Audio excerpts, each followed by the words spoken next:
Hello everybody, welcome back. Today I wanted to show you a game that was shown to me in the pub in Wetherspoons in the Isle of Wight by one of the players, Andrew Brett, and he showed a possible missed opportunity that he had. Well, not a possible, it was a missed opportunity. He's playing against a very promising junior player, Jude Shearsby. Now Jude Shearsby, I believe, is from Leicester, and he's not from, typically with junior players they're from quite privileged backgrounds, um, but that isn't the case with Jude Shearsby. He's not from a very sort of like rich upbringing like most of the sort of posh chess kids, but he's still doing well, so that shows his potential.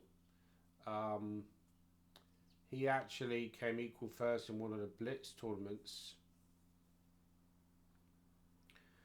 equal first with Amit Gartzi, who's one of the best Blitz players in the country, and also Grandmaster, and also a Hungarian player as well. So he's obviously doing very well.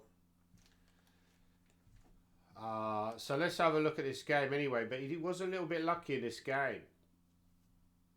In my opinion, I think Jude Shearsby, he could improve his defensive skills a little bit. So I think he's obviously a very good attacking player, but I think he could become a more stubborn defender. He could get to another level. His mum's a charming woman. I met his mum, Leanne. So he's a teacher. So he's got a bit of a connection with me because I'm also my parents were also teachers. So anyway, let's have a look at the game. So in this position, white to play missed a golden opportunity.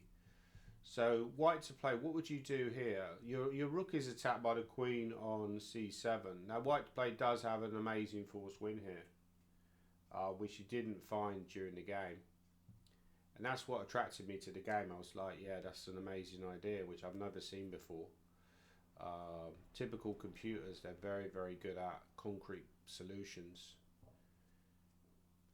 So yeah, think about this position. Pause your video and have a think about what the forced win was. So okay, you've unpaused your video. That's what they always ask to do on chessable videos.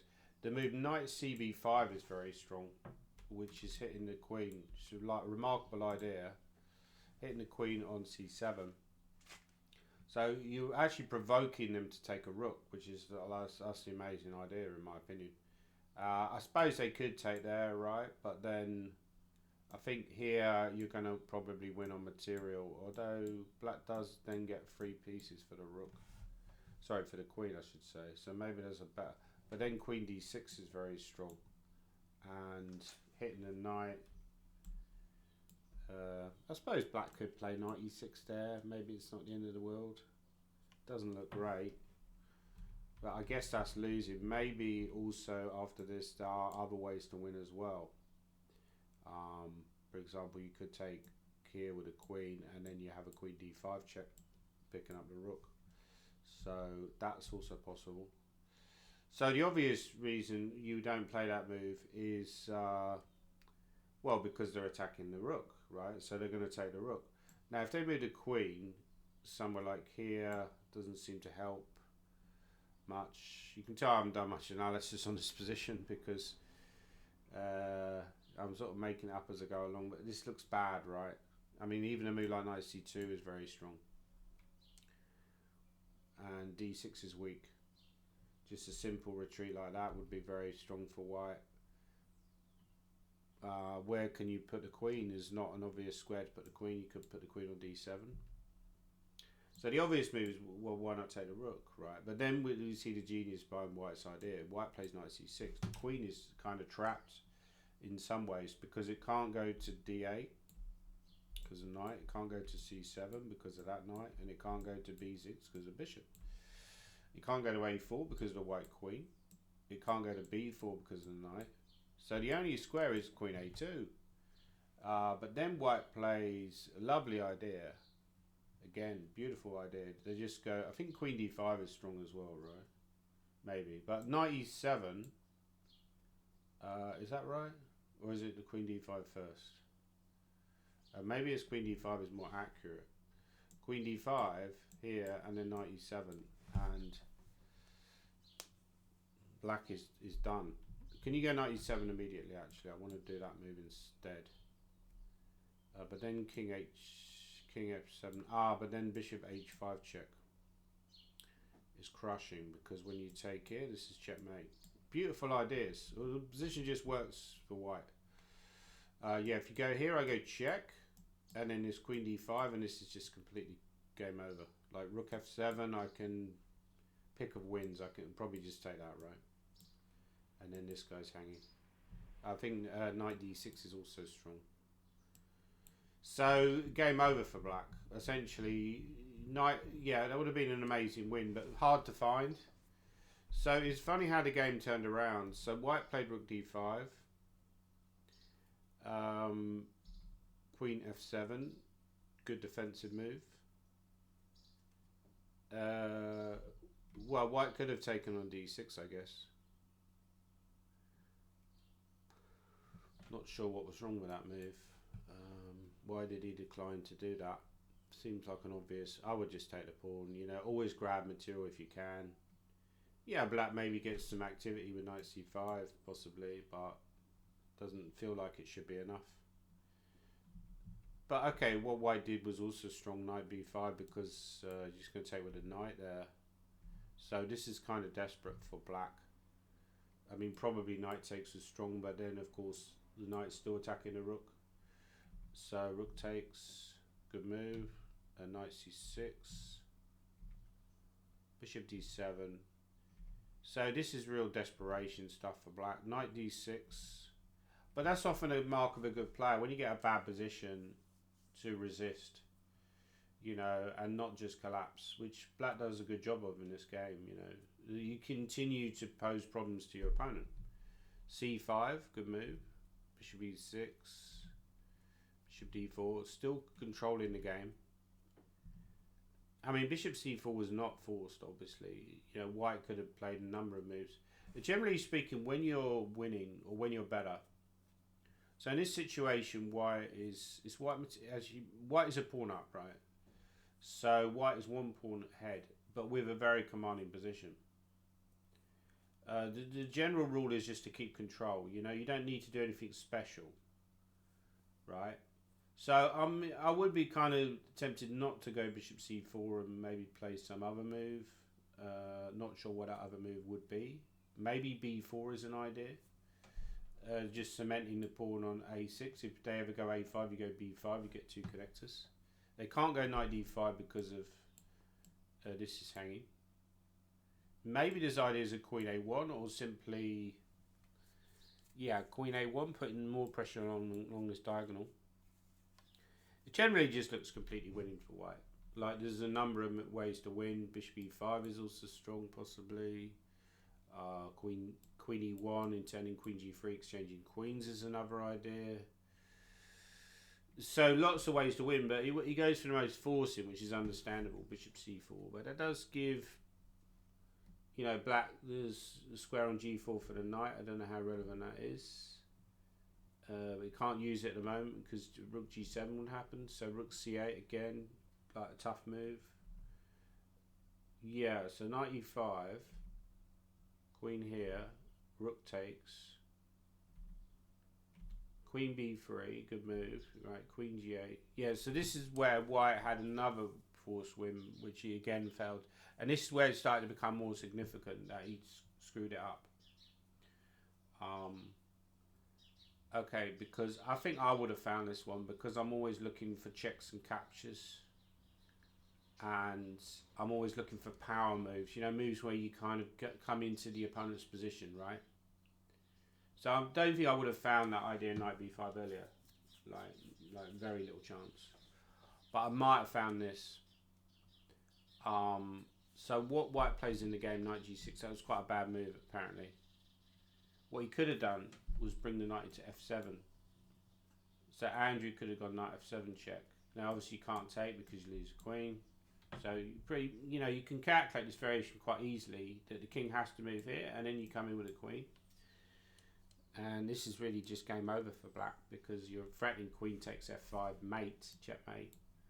What can You know, what can black do? There's not a lot they can do. You're also threatening to take on f6 and win a piece. But, well, clearly the threat to deal with is queen takes f5, so this is just completely game over. I guess if someone like queen e8 trying to get a king a square, also preventing this threat, as queen takes f5, knight d6 with a fork. So that would have been game over. That would have been the end of the game. Not really very complicated either. So although white was in time trouble at that point, he should have found that idea. Maybe one of the advantages that I tend to have as well is that I tend to play quite quickly. So if I get a position like this, I'm probably going to wrap it up because, you know, I've got that time in hand to... One of the issues that I had in this tournament was I was playing too quickly at times, you know, which has often been a problem throughout my career. But yeah, Jude Shearsby managed to win though, because after knight g6, king here, white traded, knight e5. Yeah, so clearly you got an endgame now, which still looks quite good for white, but nowhere near as good as it was. So he's still pawn up. But after knight, yeah, I think b4 might have also been a mistake because it gives black a target now. And now it's not easy to defend both pawns because if you move the rook to b1, f4's hanging. So I think, you know, again, we see an issue in time trouble. White's trying to force the issue with b4, where it would have been better just to play like a consolidation move. I think that's a good tip in time trouble. You know, don't try to force the issue. Sometimes just look around for like quiet improving moves, like g3 immediately would have been better. Now it looks like black's better after this, and white just quickly falls apart. In fact, must have lost on time in that situation. After bishop c3, his flag must have fallen, but already it's gone horribly wrong. Yeah, b4 was a mistake, so at this point g3 was better and white was still better. But it would have been tough to win at this point, having been much better earlier, having been completely winning earlier. So interesting battle that was, but that shows probably Jude Shearsby will not look back on that game as one of his better games. But overall, we had a good event. Like I say, finished equal first in that Blitz tournament. There were quite a lot of Blitz tournaments during the course of the tournament. There were 3 in total. So, you know, they did a lot. They did a lot, but I just find playing Blitz tournaments during the event is too tiring. I know some of my fellow players do play them, like Keith Arkle seems to play all of them. But you know, going back in the day, I remember playing a 24-hour tournament with Keith Arkle, and we were both pretty much the same sort of fatigue at the end. Nowadays, I could not play a 24-hour tournament. I just physically could not do it. So I think there's something slightly like physically wrong with me in the sense that I'm getting more tired than I used to. You know, I mean, I can't play these Blitz tournaments in the evening. Certainly, the one on a Saturday night was 2 games. After you've already played 2 games, I wouldn't have even considered playing it. You know, maybe the other ones I did briefly consider playing, but yeah, I wouldn't even consider playing that. But you kind of want to play some of these Blitz events because they're quite good fun and there are good players in them as well. So it's like, I think maybe a good idea for next year, if they run a tournament, would be to run it over the summer. They'd have more time then. If they ran it over the summer, they'd have more time to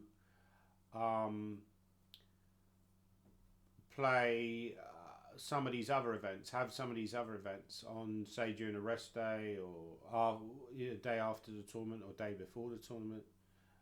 So you could still run some of them in the evening as well, but that would just be my idea, basically. And you could also have maybe less congested days where you're having 2 games in one day. You could have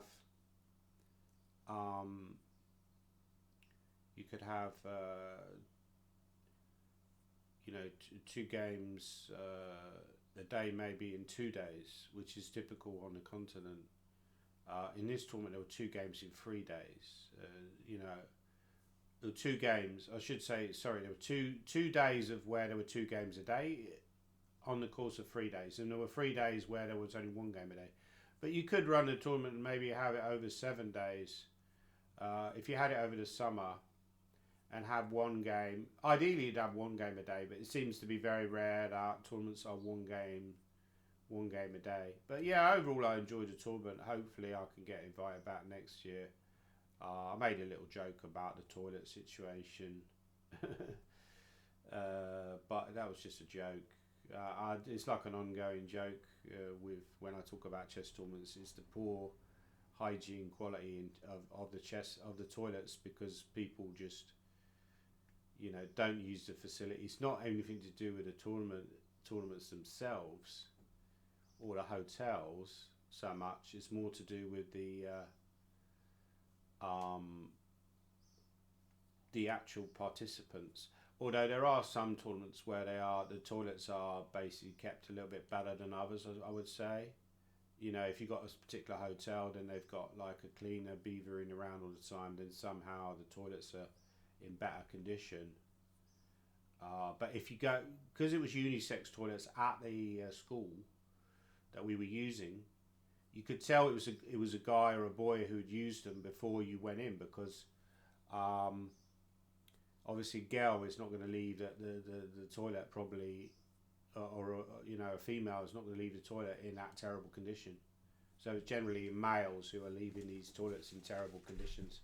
Anyway, yeah, I hope you enjoyed that game. It was quite an interesting battle, but yeah, so at some point White missed a win with, in fact it actually said knight d5 was best.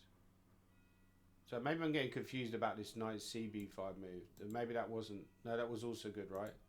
So knight d5, similar idea, was actually even stronger. Sorry, maybe I got confused, because I'm sure he showed me that move, but knight d5 was actually crushing. But yeah, I think both are very strong. And the point is that this is just, well, maybe this is even going to be a very attractive checkmate. Yeah, this is going to be a very attractive checkmate, right? This is forced checkmate. Very nice line. So anyway, so that was the game. Jude Shearsby black against Andrew Brett. I hope you enjoyed that game.